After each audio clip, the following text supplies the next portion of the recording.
America का दूसरा aircraft carrier USS Gerald Ford भी इजरायली तट पर पहुंचने वाला है।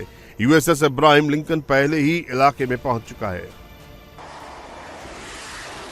इस वक्त यूएसएस अब्राहम लिंकन पर भी जोरदार गतिविधियां चल रही हैं, जो तुरंत एक्शन शुरू होने की ओर इशारा कर रही हैं। 1092 फीट लंबे यूएसएस अब्राहम लिंकन पर फाइटर प्लेन्स और हेलीकॉप्टर लगातार उड़ान भर रहे हैं।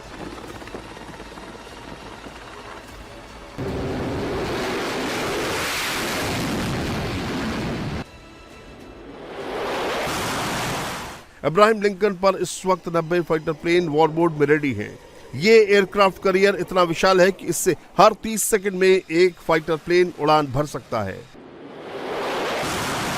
ट्रंप ने अमेरिकी संसद से अपने एड्रेस में ईरान को फिर कड़ी चेतावनी दी है। As president, I will make peace wherever I can, but I will never hesitate to confront threats to America wherever we must. That's why in a breakthrough operation last June, the United States military obliterated Iran's nuclear weapons program with an attack on Iranian soil known as Operation Midnight Hammer.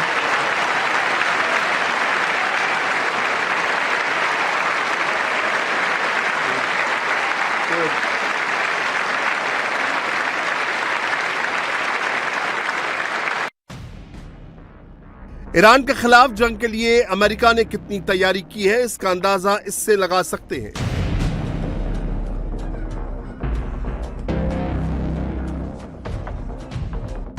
तो 2003 में Iraq युद्ध के बाद middle east में सबसे ज्यादा लड़ाकू विमानों और वॉरशिप की तैनाती की गई है। इस वक्त ईरान के पास अमेरिकी नेवी के 16 शिप तैनात हैं। लेकिन ईरान पर जंग से पहले अमेरिका ईरान के साथ आखिरी बार बातचीत करना चाहता है। अमेरिका और ईरान के बीच कल जेनेवा में तीसरे राउंड की बातचीत होने वाली है। बातचीत के पहले ईरान के तेवर बदले हुए हैं। ईरान के विदेश मंत्री का रुख नरम नजर आ रहा है।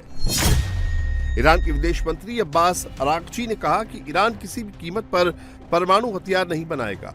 अरागची ने यह भी कहा कि दोनों देशों के बीच डील मुमकिन है, लेकिन ईरान अपना परमाणु कार्यक्रम खत्म करने के लिए तैयार नहीं है और यही दोनों देशों के बीच तनाव का सबसे बड़ा मुद्दा है। इससे पहले अमेरिका और ईरान के बीच 2 राउंड की बातचीत बेनतीजा रही है।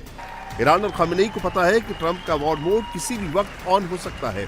अमेरिका किसी भी वक्त ईरान पर हमला कर सकता है। घातक मिसाइलों से लैस अमेरिका के फाइटर जेट्स ईरान पर बमों की बारिश के लिए रेडी हैं।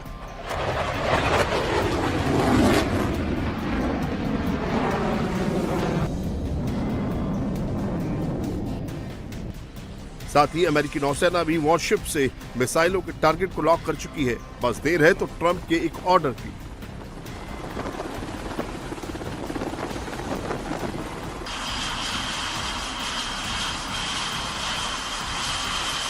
ईरान को खतरे का पूरा एहसास है। ईरान अमेरिकी हमले से निपटने के लिए तैयारी में जुटा है। ईरानी सेना स्ट्रेट ऑफ हॉर्मुज में लगातार वॉर एक्सरसाइज कर रही है। नए नए हथियारों के जरिए शक्ति प्रदर्शन चल रहा है। ईरान अपने घातक ड्रोन से अमेरिका को लगातार चेतावनी दे रहा है। समंदर में टारगेट्स को हिट करने की प्रैक्टिस हो रही है। यह दिखाने की कोशिश है कि अगर समंदर से हमला हुआ तो ड्रोन की मदद से अमेरिकी युद्धपोतों पर हमला बोला जाएगा।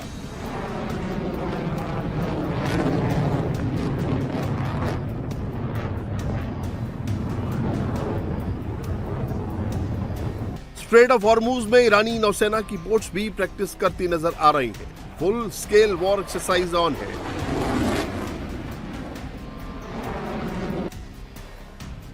ईरान को सबसे ज्यादा भरोसा अपनी मिसाइल ताकत पर है, इसीलिए वॉर एक्सरसाइज के दौरान ईरानी सेना मिसाइलों से टारगेट को नेस्तनाबूद करने की प्रैक्टिस कर रही है।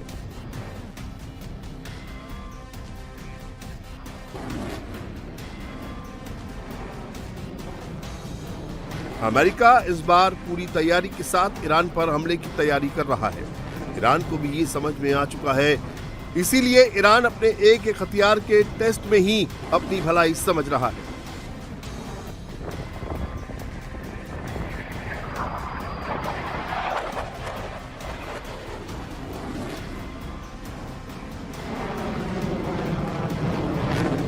ईरान अपनी ताकत बढ़ाने पर पूरा जोर दे रहा है। इस बीच ईरान ने चीन के साथ नई मिसाइल डील फाइनल की है। ईरान चीन से जल्द ही CM-302 मिसाइल लेने वाला है। CM-302 supersonic anti ship cruise missile है जो दुश्मन के युद्धपोतों को खाक में मिला देती है। इसकी रेंज करीब 290 किलोमीटर की है। खबर है कि ईरान ने रूस के साथ भी सीक्रेट डील की है। रूस ईरान के बीच 500 मिलियन यूरो की मिसाइल डील की खबर है। रूस 3 साल में 500 वर्बा लॉन्च यूनिट और 2500 9M336 मिसाइलें ईरान को देगा। ये सतह से हवा में वार करने वाली मिसाइलें हैं जिन्हें जमीन, समंदर या हवा में दागा जा सकता है। बताया जा रहा है कि ये समझौता दिसंबर 2025 में मॉस्को में हुआ था। खामेनेई को सिर्फ अमेरिका से अपनी जान का खतरा नहीं है। ईरान में सुपर लीडर खामेनेई को मारने की कोशिश हुई है। ये कोशिश ईरान के प्रतिबंधित संगठन मुजाहिदीन ए खल्क ने की है। MEK के लोगों ने राष्ट्रपति परिषद, सुप्रीम नेशनल सिक्योरिटी काउंसिल के मुख्यालय और सुप्रीम लीडर के कार्यालय में घुसपैठ की, लेकिन IRGC की तरफ से जवाबी कार्रवाई हुई जिसमें MEK के कई लोग मारे गए और 100 से ज्यादा लोग गिरफ्तार हो गए हैं। जंग के बादलों के बीच खामेनेई की टेंशन बढ़ रही है। वेनेजुएला की तरह अमेरिका दुनिया को चौंकाते हुए ईरान पर ऐसा हमला करेगा कि किसी को भनक तक नहीं लगेगी। लेकिन ईरान ने भी साफ कर दिया है कि अगर अमेरिका का एक भी बारूद ईरान में गिरा तो मिडिल ईस्ट में मौजूद एक अमेरिकी बेस को टारगेट किया जाएगा। ऐसे में मिडिल ईस्ट में सबसे बड़े संकट का रिमोट सिर्फ ट्रंप के हाथ में है और देखना होगा कि आखिर वो बटन कब दबाते हैं।